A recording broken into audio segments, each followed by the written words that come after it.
오늘도 주님 앞에 예배 드리러 나오신 성도님들을 주님의 이름으로 축복하며 환영합니다. 언제나 기도로 승리하는 우리 교회 성도님들이 되시기를 소망합니다.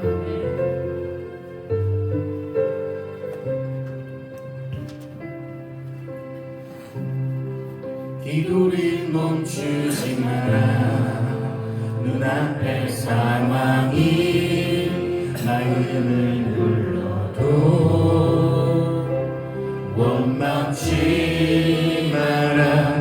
너의 입을 지켜라. 저들이 너의 입을 보고 있다. 마음을 뺏기지 마라. 마음을 뺏기지 마라. 내가 널 도우지 않는다 소리에 너의 모든 게 불리해도 너는 기도를 계속해라. 너 기도를 멈추지 마라. 내가 너의 그 모든 상황을 바로 역전시키니 너 기도를 멈추지 마라.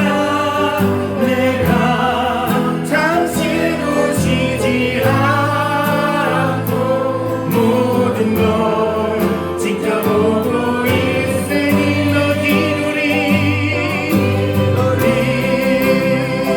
멈추지 마라.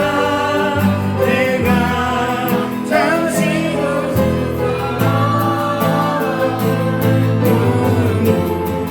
지켜보고 있으니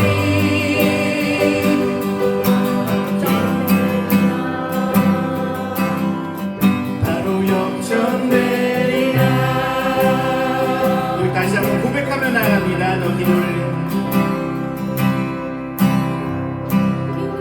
멈추지 마라. 눈앞의 상황이 마음을 눌러도 원망치 마라. 너의 입을 지키라. 저들은 너의 입을 보고 있다. 마음을 뺏기지 마라.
주님 언제나 우리의 찬양을 받아주시옵소서. 오롯이 주님께만 홀로 드리는 찬양의 아름다운 예배가 되게 하여 주시옵소서. 사랑하는 나의 아버지,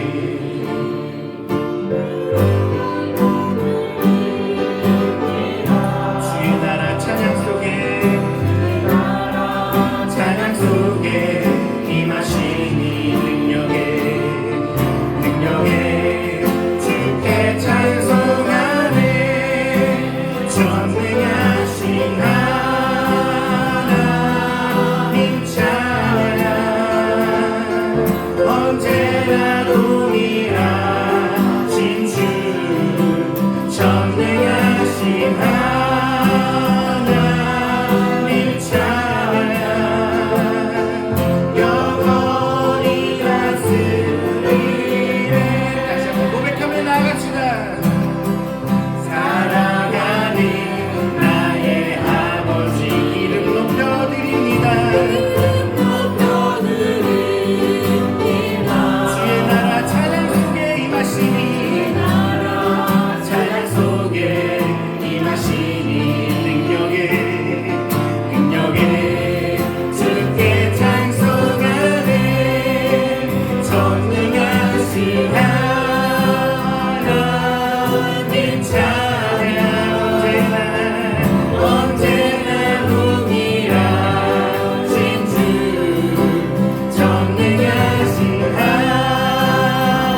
주여 이 땅을 고쳐주소서. 무너지신 심령 위에 성령의 불을 부으소서. 죽은 땅을 일으키는 부흥의 불길, 마르지 않는 은혜의 강물, 새날을 여는 주의 바람을 허락하소서. 내 이름으로 일컫는 내 백성이 스스로 낮추고 기도하며 내 얼굴을 찾으면 내가 하늘에서 듣고 그들의 죄를 사하고 그들의 땅을 고치리라. 주여 이 땅 가운데 주님의 영광 드러나게 하소서.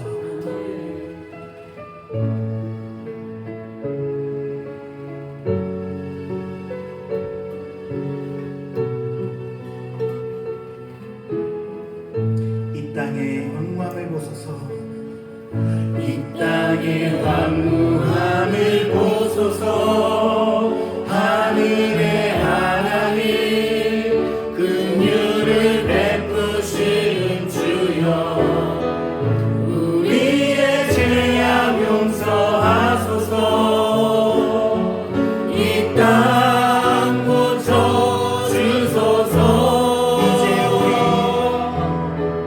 이제 우리 모두 하나 되어 이 땅에 무너진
예배위에서 박기숙 권사님 기도 인도하십니다. 다 같이 기도드리겠습니다. 거룩하시고 위대하신 하나님 아버지, 지난 한 주간도 우리를 품어주시고 오늘 우리를 불러 주님의 성전에 모여서 예배 드리게 하심을 감사합니다. 아멘. 오늘 이 복된 예배를 통해 우리가 참되신 하나님을 만나게 하시고 굳어진 마음을 새로워지며 낙심한 영혼을 위로받게 하시고 또한 성령의 충만함을 덧입어 세상 속에서 당당히 믿음으로 살아가게 인도하여 주시옵소서. 아멘. 온유리 풍성하신 하나님, 예수님의 사랑을 기억할 때마다 저희의 부족함을 고백합니다. 작은 어려움에도 원망과 불평하며 믿음의 길을 지키지 못했던 연약함을 용서하여 주시옵소서. 세상과 사람을 의지하지 않고 오직 십자가에 달린 주님만을 바라보며 사랑하는 믿음의 자녀가 되게 하시고 우리의 삶이 주님 앞에서 거룩하게 변화되며 날마다 새 사람으로 살아가게 하옵소서. 하나님 아버지, 이 나라와 이 민족을 긍휼히 여겨주시고 붙들어 주시옵소서. 여러 가지 사건으로 인해 고통받는 이들을 위로하시고 다시는 불합리한 처분을 당하지 않도록 막아주시고 공정하고 합리적인 관계를 유지할 수 있도록 인도하여 주시옵소서. 이 나라가 오직 하나님께서 지키시고 인도하시는 나라임을 온 세상에 알게 하여 주시옵소서. 우리 평안교회를 사랑하시는 하나님, 우리 교회를 이 지역에 세워주시고 인도하여 주신 은혜에 감사드립니다. 우리 교회가 복음의 방주로서 사명을 잘 감당하게 하시고 세상의 빛과 소금의 역할을 다할 수 있도록 모든 여건을 허락하시고 전도가 몇몇 사람이 아닌 온 교회의 삶으로 복음을 전하는 공동체가 되게 하시고 성도들이 습관적이고 기계적인 신앙이 아니라 영적으로 살아있고 생명력 있는 삶을 살아가게 축복하여 주시옵소서. 이 시간 단위에 서신 목사님, 성령의 기름 부으심을 더하셔서 준비하신 말씀이 하나님의 음성되어 우리의 심령이 깊이 박히게 하시고 말씀 전하실 때마다 영육간의 강건함을 허락하시고 주님의 귀한 사명을 온전히 감당할 수 있도록 능력과 지혜를 더하여 주시고 그 말씀이 우리의 삶을 변화시키고 세상 속에서 빛과 소금의 역할이 되게 하옵소서. 각 기간마다 헌신하고 봉사하는 봉사자들 하나님의 은혜 안에서 감사와 찬양이 넘치게 하옵소서. 이 모든 말씀 우리 주 예수 그리스도의 이름으로 기도합니다. 아멘.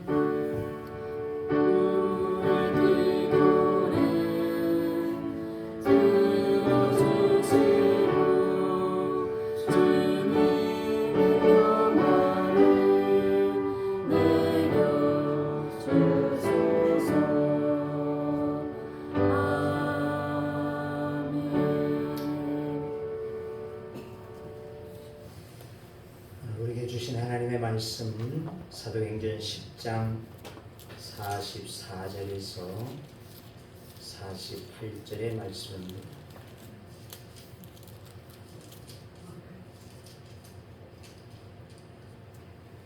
사도행전 10장 44절에서 48절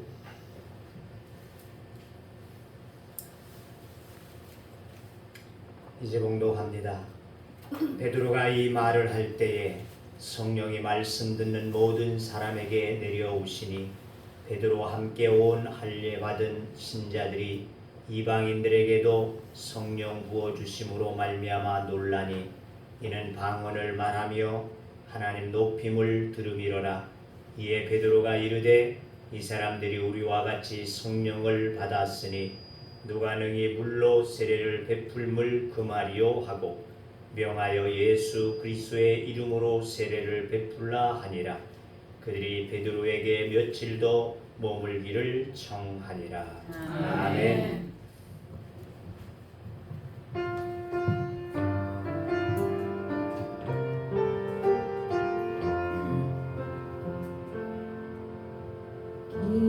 기도할 때 사랑만 만지시며 내 모든 상처 치료하시네. 기도할 때 삶의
감사합니다. 그렇습니다. 하나님, 우리들로 기도하게 하시고 우리 기도를 통하여 하나님 역사하시는 하나님 되심을 믿사오니 하나님, 우리가 주 앞에서 기도하기를 쉬지 않게 하여 주시옵시고 주 앞에 날마다 기도할 수 있는 믿음의 능력들을 주시옵시사 주님과 교통하게 하시고 교제할 수 있는 시간들이 되게 하여 주옵소서.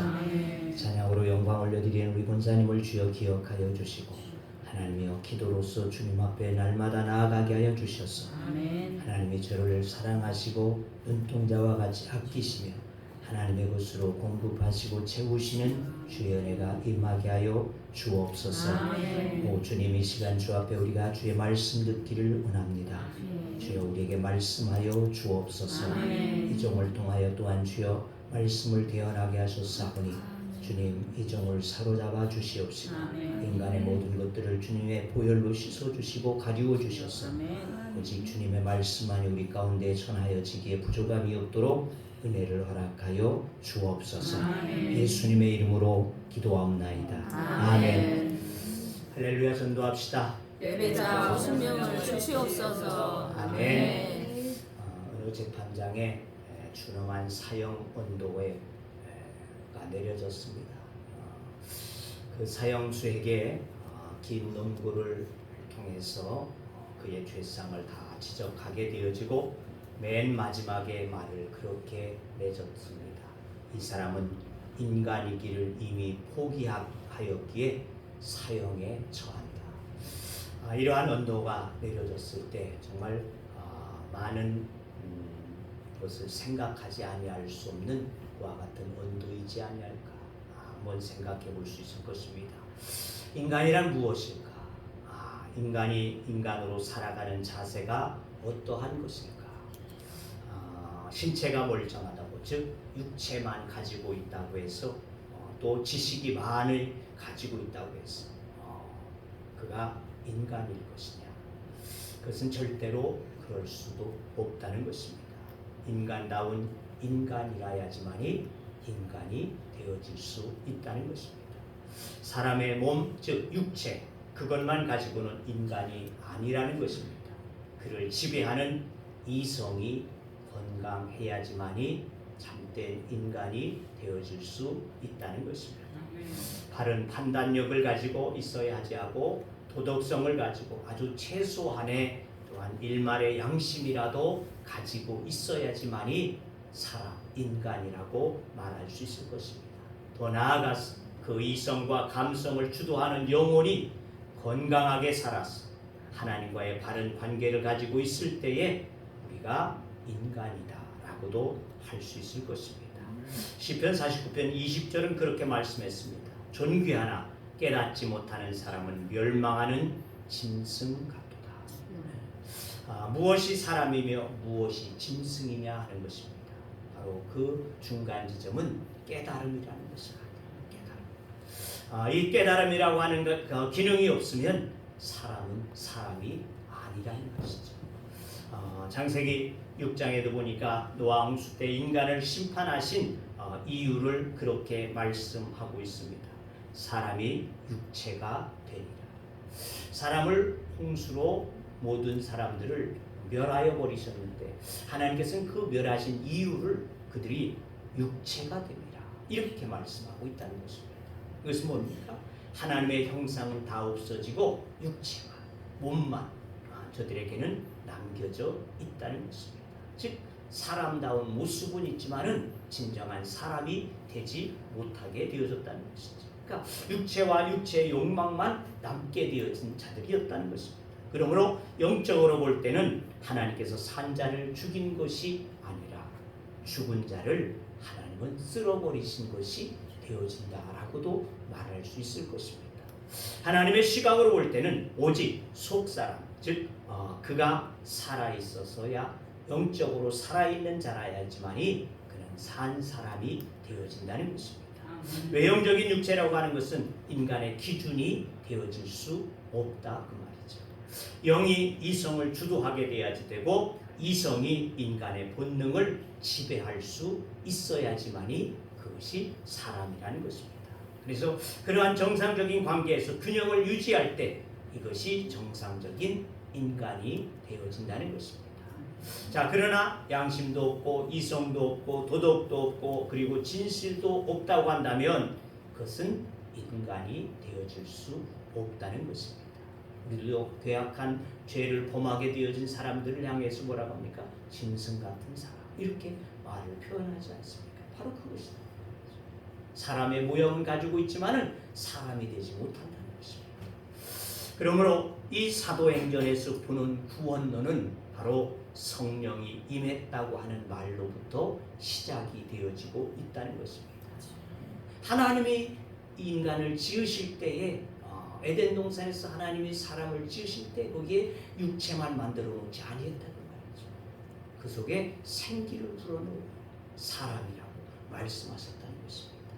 바로 하나님께서 우리들이 죄를 짓게 되어짐으로 말미암아 인간다운 삶을 살아가지 못하는 우리를 위해서 독생하신 그리스도를 우리에게 보내어 주시고 그리고는 우리에게 다시금 이 성령을 보내어 주셔서 우리가 하나님의 사람들로 온전한 사람들로 살아갈 수 있는 은혜를 우리에게 주심이 되어진 줄로 믿습니다. 그것은 영적인 치유의 창조적인 역사가 되어졌다는 것이죠. 그래서 이 신약교회 즉 초대교회가 시작되어지면서는 무엇으로? 성령으로부터 시작하고 있다는 것을 우리는 중히 여기지 아니할 수 없다는 것입니다. 이 말은 다시 말하면 우리가 예수를 믿는다고 하는 것은 하나님의 영이 나를 온전히 주장하시고 역사하시고 내 안에서 이루시기를 원하는 믿음 안에서 살아갈 때에 그것이 바로 온전한 사람, 하나님이 보시는 사람이 되어진다는 것을 우리는 기억해야지 될 줄로 믿습니다. 요한복음 16장 7절에도 보니까 예수님이 말씀하시기를 내가 떠나가는 것이 유익하다. 그래야 보혜사가 올 것이다. 이렇게 말씀하셨다는 것입니다. 우리에게 주님께서는 떠나가신 이유는 뭐예요? 바로 보혜사 성령이 우리 가운데 오셔서 우리를 돕는 자가 되어줌으로 말미암아 진정한 사람다운 사람의 삶을 살아갈 수 있도록 하심이 그 이유요 뜻이 되어졌다고 말씀하고 있습니다.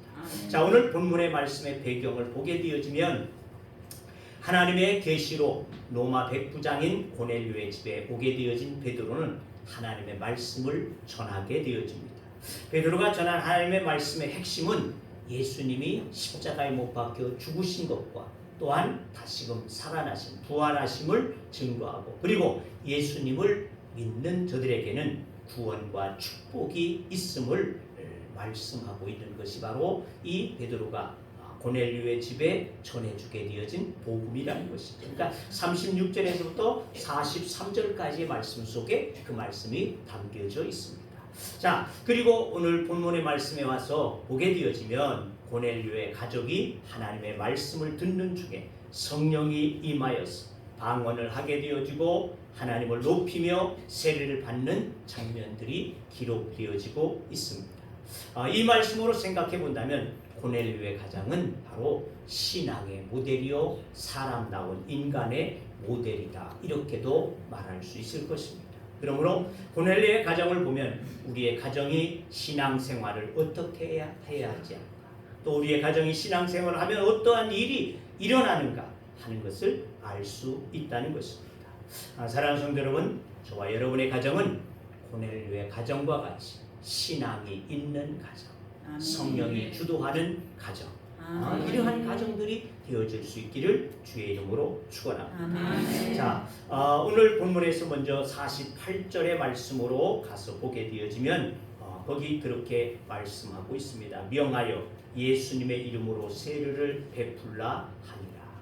저들이 성령을 받게 되어진 모습을 보게 되어지자 베드로와 함께 했던 하나님의 사람들이 그들에게 예수의 이름으로 세례를 베풀어 줌도 마땅하다. 47절에는 그렇게 말씀하고 있죠. 그래서 그들에게 세례를 베풀라 하니라. 세례를 베풀었다는 것입니다. 이 고넬료의 가족이 세례를 받게 된 것이라고 말입니다. 고넬료의 가족이 세례를 받았다는 것은 예수님을 저들이 진정으로 받아들이고 믿었다는 것이죠. 그러니까 구원을 얻었다.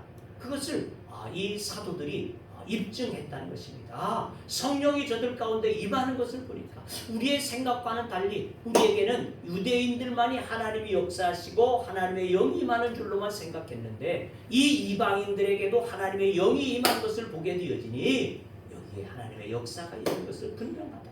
그러므로 저들도 구원을 받았고 그렇기에 저들에게 세례를 베푸는 것이 마땅하다. 이렇게 보게 되어졌다는 것입니다. 그래서 하나님을 주인으로 모시고 예수님만을 섬기는 이와 같은 가정이 되어졌음을 알 수 있다는 것입니다. 사랑하는 성도 여러분, 여러분의 가정도 고넬료의 가정과 같이 정말 예수님을 영접하고 받아들여서 온 가족이 구원을 받을 수 있는 이와 같은 은혜가 축복이 있어지기를 주의 이름으로 축원합니다. 그리고 하나님을 주인으로 모시고 예수님만을 섬기는 가정이 돼야지 될 줄로 믿습니다. 내가 예수님을 만나고 구원을 받은 것은 하나님과 영원한 교제와 관계를 가지고 살아갈 수 있어야지만이 한다는 것입니다. 여러분, 강아지 종류, 개 종류에는 독일의 원산지인 세포드가 있습니다. 아주 큼지막한 개들, 이 군용견들이 또는 마약 공사하는데 이런 데서 이렇게 가끔씩 비춰지게 되어지면 시커멓고 커다란 개가 있어요. 그게 바로 세포드입니다. 이 세포드는 명견으로 알려지고 있는데 19세기 말에 독일의 태역 군인인 스테파니치라고 하는 사람이 개발을 해서 그래서 그 개의 이름을 세포드, 즉 그 뜻은 목자라는 뜻이라고 합니다. 목자. 목자가 양을 목숨을 걸고 지키듯이 세포드는 자기에게 주어진 경기 임무에 충실한 개라는 겁니다. 세포드는 그래서 세계적으로 아주 명견이 되어져서 경비 능력이 탁월하기 때문에 어느 나라에서든지 공인을 받고 있는 이와 같은 개로 알려지고 있습니다. 그래서 우리나라에도 이와 같은 들어와서 이렇게 그 군용견으로 또는 마약 탐지견으로 이렇게 쓰임을 받고 있지 않습니까? 그런데 우리나라에도 명견이 있다는 것이죠. 우리나라의 명견이 뭘까요? 진돗개. 그렇죠. 전라남도 진도에 있는 진돗개가 바로 명견이지 않습니까? 진돗개는 세포드 못지않게 지능과 경비 능력, 아주 주인의 생명과 소유를 생명 걸고 지키는 충성스러운 명견이라는 것입니다. 그런데 이 진돗개는 세포드처럼 경비견이나 경찰견으로 군용견으로 사용을 하지 못한다는 것입니다. 이유가 있어요. 감동적인 이유가 되어지는데 세포드는 주인이 바뀌는 것을 상관하지 않는다는 것이죠. 그런데 진돗개는 주인을 바꾸지 못한다는 것입니다. 세포드는 경비업체나 경찰 또는 군대에서 훈련을 시키고 또는 그 양육하던 주인이 바뀌어도 사흘만 지나게 되어지면 새로운 주인을 받아들이고 주인으로 받들고 그 명령을 따른다는 것이죠. 그런데 진돗개는 한 번 주인은 영원한 주인이라는 것입니다. 그래서 진도에 가게 되어지면 진돗개와 할머니의 상이 있지 않습니까? 왜 이게 있는가 하니 바로 1993년도에 어느 할머니가 기르던 진돗개를 팔게 되어졌습니다. 그래서 거기 상으로는 대전까지 그것을 팔려갔다는 것이죠. 팔려갔어요. 그런데 이것이 6개월인가 7개월 만에 다시금 저와 걸어가지고 300km가 되어지는 거기를 찾아왔다는 할머니 집으로. 그래가지고 그 진도의 그 할머니와 진돗개의 상을 만들어 놓게 돼요. 그만큼 주인을 위한다는 것입니다. 오직 주인, 한 번 주인은 끝까지 주인, 끝까지 주인. 그래서 끝까지 그 주인에게만 따르고 그 주인의 명령에 복종하고 그 주인을 위해서 목숨을 바쳐서 충성을 한다는 것입니다. 그래서 그러한 것 때문에 이 진돗개는 명견이지만은 이렇게 군용견이나 또는 경비견이나 이러한 것으로 사용하지 못하게 되어지는 이유가 되어진다는 것입니다. 그런데 우리의 신앙생활도 그래야지만 한다는 것입니다. 예수님을 믿고 구원받았어 하나님의 자녀가 되어진 사람은 평생 영원히 주님만을 바라보고 따를 수 있는 믿음이 돼야지 되는 줄로 믿습니다. 아멘. 주님만이 나의 주인이십니다. 아멘. 이러한 고백이 우리에게 있어야 된다는 것입니다. 이제는 우리가 예수님을 주인으로 모시고 어떤 상황과 어떠한 일들이 있게 되어질지라도 오직 주님만. 믿음이 연약하면 어떻습니까? 어떠한 상황이 벌어지게 되어지면 아이고 하나님이 아니구나. 이렇게 생각하는 경향들이 있고 자꾸만 곁길로 나가려고 하는 이러한 생각들이 있지 않습니까? 우리 안에 성령이 임하시게 되죠. 정말 이 고넬료의 가정이 세례를 받을 만큼 그 사도들이 볼 때도 확실하게 성령의 충만함을 통하여서 구원받은 것이 확실하게 되어지고 저들에게 세례를 베풀미 마땅하다고 했던 것과 같이 우리의 삶에도 하나님은 오직 주님만이 나의 주인 되신다. 이와 같은 믿음을 가지고 어떠한 상황이 우리에게 찾아오게 되어질지라도 하나님을 섬겨나갈 수 있는 이와 같은 믿음이 우리에게 있어야지 될 줄로 믿습니다. 이제 44절로 가서 봅시다. 이 44절 말씀을 보면 고넬료의 가정은 하나님의 말씀을 듣는데 모델이 되어졌다는 것입니다. 베드로가 이 말을 할 때에 그랬다는 거야. 그랬다. 이 말을 할 때에 그랬다는 거예요. 베드로가 어떤 말을 했느냐? 36절에 43절의 말씀 우리가 보게 되어지면 예수님의 생애를 전하게 되었다는 것입니다. 그런데 말씀을 듣는 모든 이에게 성령이 내려오셨다. 말씀을 듣는 모든 사람에게 이렇게 기록하고 있죠. 모든 사람에게. 여기 듣는다, 말씀을 듣는다 했는데 이 듣는다는 것은 아코라고 하는 이와 같은 헬라어를 사용하게 되어졌는데 이것은 바로 그냥 스쳐 듣는 것이 아니라는 것입니다. 귀를 기울여서 경청하는 이와 같은 모습을 말한다는 것이죠. 그러니까 하나님의 말씀을 들을 때 저들은 그냥 사도가 와서 귀한 사도가 와서 말씀을 전하는구나 이 정도로 생각하지 않았다 그 말입니다. 그것을 정말 골똘히 그 말씀을 받아들이고 그 말씀을 듣고 말이죠. 이와 같이 하게 되었다. 그래서 또한 이것은 반드시 실행에 옮기고자 하는 강한 의지를 가지고 듣는다는 것입니다. 말씀을 듣고 그 말씀대로 내가 살아야지 되겠구나. 이러한 마음을 가지고 그들이 말씀을 들었다는 것이죠. 아주 골몰이 그 말씀을 듣고 그리고 듣는 것에서 그치지 않냐고 내가 저 말씀대로 살아야지. 이러한 각오와 결심 이것을 가지고 저들이 말씀을 들은 것이 여기 듣는다 이렇게 쓰여진 단어에 속해져 있는 말의 뜻이 되어진다는 것입니다. 그러니까 이것이 하나님의 말씀을 듣는 우리의 자세가 돼야지 될 줄로 믿습니다. 여러분은 어떻습니까? 내가 하나님의 말씀을 듣기는 듣는데 어떠한 마음으로 여러분이 듣고 앉아 있는가? 한번 생각해 봅시다. 고넬료의 가정은 베드로가 전하는 하나님의 말씀을 기구이어서 경청하고 반드시 실행에 옮기고자 하는 강한 의지를 가지고 그 말씀을 듣게 되어졌다는 것입니다. 믿는 가정은 하나님의 말씀을 귀 기울여 경청할 수 있는 믿음이 돼야지 될 줄로 믿습니다. 또한 하나님의 말씀대로 내가 살아야지 될 것이다. 내가 저 말씀을 들었으니까 내 삶에 반드시 그것을 이루어가야지 되겠다. 이와 같은 진정한 모델 되어지는 이것이 바로 고넬료의 가정이 되어졌던 줄로 믿습니다. 그와 같은 가정과 자신의 성령이 임하게 되어졌다는 것이죠. 그렇게 하나님 앞에 저는 그 말씀을 사모하고 말이죠. 그 말씀이 내게서 꼭 이루어지기를 원하고 그렇게 내가 살기를 원하고 이렇게 저들이 말씀을 받게 되어질 때 하나님의 영이 저들 가운데 임하게 되어졌다는 것입니다. 그래서 하나님의 말씀을 기울여서 듣고 하나님의 말씀을 실행하고자 하는 그와 같은 자들에게 정말 하나님의 말씀대로 이루어지는 역사가 있게 되어졌습니다. 그래서 유명한 철학자 키에로케고르는 하나님의 말씀은 하나님의 연애 편지다 이렇게 말했습니다. 연애 편지. 연애 편지 받아 보셨습니까? 연애 편지 써 보셨습니까? 이정 권사님이 받았어요. 받기만 했어요. 썼죠.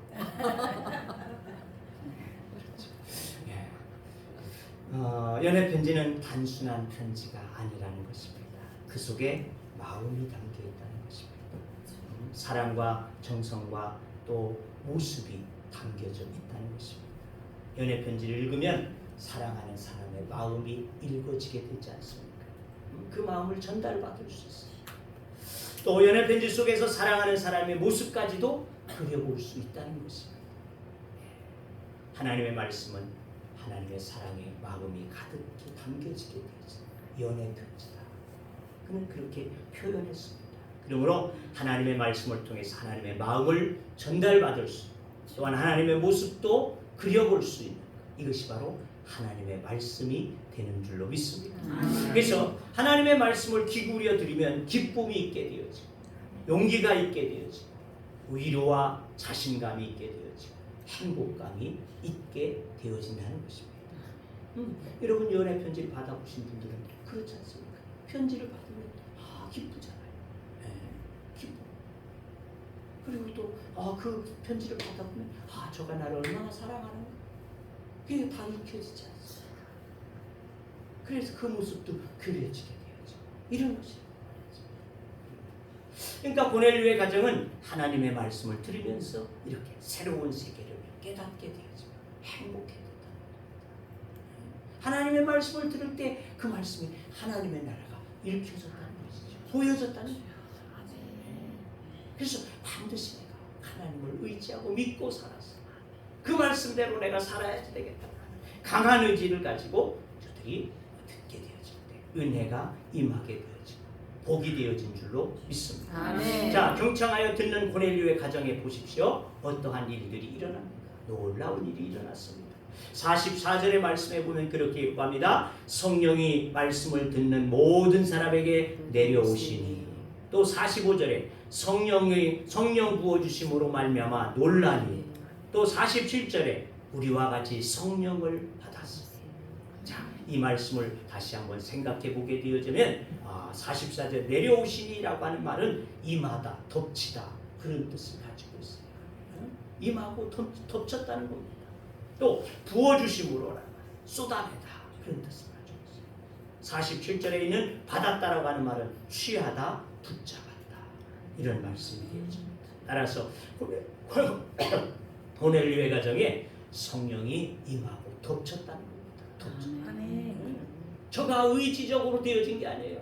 덮쳐버렸다. 그래서 덮쳤다. 임하시고 덮쳐버렸다는 겁니다. 또 고넬료의 가정은 성령이 취하였습니다. 붙잡았다.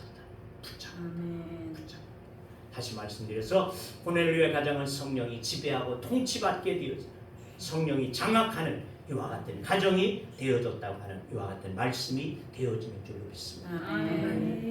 그랬더니 고넬료의 가정이 지금 얼마나 놀랍고 감격스러운 역사가 일어났겠습니까? 그렇지 않겠어요? 말씀을 듣는 중에 말이죠. 저들에게 성령이 임하게 되어져서 저들의 삶을 완전히 덮쳐버리게 되어져요. 이러한 그래서 그들의 마음이 완전히 장악되어지는 이러한 역사가 있게 되어지니까 어떻겠습니까? 46절에 보니까 이렇게 기록합니다. 이는 방언을 말하며 하나님 높임을 들으리라. 아멘. 할렐루야. 아멘. 이러한 역사가 일어났습니다. 마가의 다락방에서 예수님께서 부활 승천하신 후에 120명의 문도들이 모여서 기도할 때 바로 이 현상이 일어나지 않았습니다. 5순절 아침에 성령이 바람같이 마시고 불의 여같이 갈라지는 역사가 임하게 되어졌어요. 그 자리에 있는 120명의 모든 사람들이 누구는 받고 누구는 받지 못한 것이 아니에요. 모든 사람들이 함께 성령의 역사가 일어나게 되었습니다. 이 고넬료의 가정도 역시 마찬가지로 성령께서 임하였습니다. 저들의 모든 식구들, 그 자리에 앉아있는 모든 자들이 성령의 충만함을 통하여서 방언을 하게 되어지고 하나님을 높이게 되어지는 이와 같은 역사가 일어나게 되어졌다는 것입니다. 성령이 능력으로 역사하는 가정이 되어졌다는 것입니다. 오늘 우리의 가정이 바로 그렇게 되어지기를 주의 이름으로 축원합니다. 성령의 감동과 교통하심과 능력이 나타나는 가정이 되어야지 될 줄로 믿습니다. 성령님이 역사하시는 가정이 되면 가정에 놀라운 축복의 변화들이 일어나게 되어져 있습니다. 왜? 성령은 사랑의 영이시기 때문에 사랑이 가득한 가정이 되는 줄로 믿습니다. 성령은 살리는 영이시기 때문에 모든 것이 살아나는 가정이 되는 줄로 믿습니다. 성령은 보혜사이기 때문에 성령의 도우심을 받는 가정이 되는 것입니다. 성령은 능력의 영이시기 때문에 범사가 잘 되게 되어지는 가정이 되어지는 줄로 믿습니다. 성령은 창조의 영이시기 때문에 재창조되어지는 역사가 일어나게 되어질 줄로 믿습니다. 저와 여러분의 가정이 바로 이 고넬료의 가정같이 모델이 되어졌어. 성령이 장악하고 성령이 역사하시고 성령이 우리를 사로잡으며 성령 안에 붙잡혀자는 이와 같은 가정이 되어지고 재창조가 되어지고 또한 새롭게 하시고 범사가 잘 되게 되어지고 늘 도우심을 입게 되어지고 우리의 가정이 살아나는 사랑이 가득한 이와 같은 가정들이 되어줄 수 있기를 주의 이름으로 축원합니다. 아멘. 은혜 되신 우리 아버지 하나님 감사합니다. 오늘 이 고넬료의 가정을 볼 때에 믿음의 진정한 모델 되어지는 가정임을 다시 한번 깨닫습니다. 하나님 저들이 말씀을 들을 때에 사모하는 마음을 가지고 경청하고 들었더니 하나님께서 그들에게 성령을 부어주셔서 저들을 덮어버리고 장악하게 되어지고 하나님 앞에 완전하게 되어진 믿음이 되게 하심이 된 줄로 믿사오니 그러할 때에 저 제자들도 저들에게 세례를 베풀지 아니할 수 없는 놀라운 역사가 있게 되어진 줄로 믿습니다. 오 하나님 우리의 가정들에도 이와 같은 역사가 일어나기를 원합니다. 그래서 우리의 가정들이 주 안에서 성령에 붙잡히는 가정이 되게 하여 주옵소서. 성령이 역사하는 가정이 되게 하여 주시옵소서. 성령이 내가 할 수 없는 것들로 하나님 덮쳐버리는 놀라운 역사가 일어날 수 있도록 은혜를 허락하여 주시옵소서. 온 가정들이 믿음의 역사들이 일어나게 하여 주시옵소서. 주님 앞에 쓰임받을 수 있는 귀하고 복된 가정들이 다 되어지도록 은혜를 부어 주시옵소서. 예수님의 이름으로 기도하옵나이다. 아멘.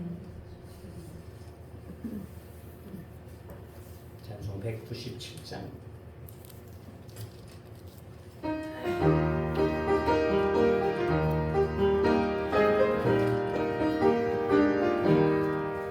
은혜가 풍성한 하나님은 믿는 자 한 사람 한 사람 어제도 오늘도 언제든지 붙잡고 보호해 주시네. 주여 성령의 은사들을 오늘도 내려 주소서. 성령의 뜨거운 불길로서 오늘도 충만케 하소서. 정욕과 제약의 붉은 마음을 성령의 불길로 태우사 정결케 하소서. 태우소서. 예쁘게 하여 주옵소서. 주여 성령의 은사들을 오늘도 내려 주소서. 성령의 뜨거운 불길로서 오늘도 충만케 하소서. 인생의 제물로 돌아가신 어린 양 우리 주 예수여 구속의 은혜를 내리시사 오늘도 구원해 주소서. 주여 성령의 은사들을 오늘도 내려 주소서. 성령의 뜨거운 불길로서 오늘도 충만케 하소서. 주님의 기쁘신 은혜만을 세상에 널리 전하리라. 하늘의 능력과 권세로서 오늘도 입혀 주옵소서. 주여 성령의 은사들을 오늘도 내려 주소서. 성령의 뜨거운 불길로서 오늘도 충만케 하소서. 다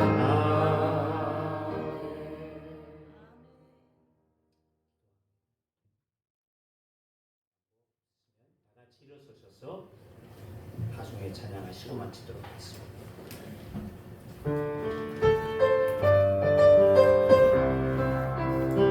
교회를 교회되게 예배되게 우리를 사용하소서. 진정한 복의 날 오늘 행하도록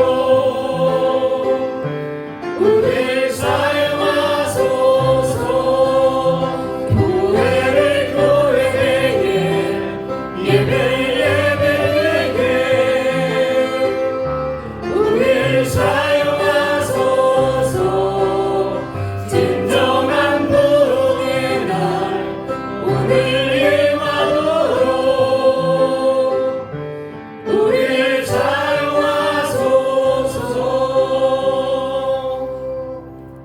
이제는 우리 주 예수 그리스도의 은혜와 하나님 아버지의 크시고 놀라우신 사랑하심과 성령님의 교제와 교통하심과 인도하심과 역사하심과 축복하심이 오늘 주 앞에 말씀을 의지하여 성령이 임하는 가정, 성령 안에서 모델 되어지는 가정 되어지기를 원하는 주의 무리들과 또한 저들의 가정과 하는 사업장과 또한 직장 위에 또 일터 위에 또 이 나라와 이 민족 위에 또 이 지역 위에 이제부터 영원토록 함께 하시기를 축원하옵나이다. 아멘.